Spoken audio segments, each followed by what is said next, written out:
Alang sa mga nag-PM na to nga nagkinahanglan og lubigan na dindiin na ta og abot, wa gyud tay nakita nga mga herbal nga lubigan.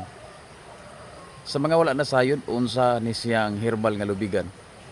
Para ni siya sa tuang gastritis. Kana bitang tawo nga dili ka utot, dili ka tugab, gani maglisod pa sila og kalibang. Ang lubigan epektibo kay na siyang gamiton.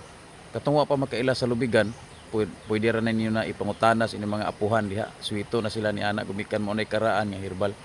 Pero kung wagi lubigan, unya lubigan ang inyong gikinahanglan, ato na siyang ilisan para nga masulbad ang imuhang problema nga dili ka utot ug dili ka tugab, kanang murda puno og hangin imong tiyan, nagbutod ba.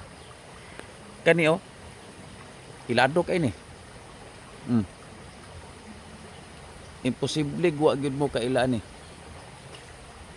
Laphawan ra nimo ni siya ug imuhang imnon ang sabaw. Higupo nimo ang sabaw, ayaw nagtimplahi. Di na nimo sa timplahan, ang sabaw lang gid ani. Imo ni siyang pabukalan sulod sa 3 ka minuto. Ang isa ka kumkom ani sabuan nimo og 7 ka baso.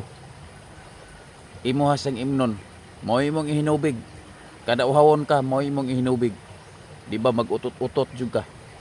Makatugab ka og makalibang kag tarong. Sulay gani. Unya katong mga naglantaw ani nga maong video, aron nga makatabang sad mo, i-share ninyo sa inyong mga kaila o amigo.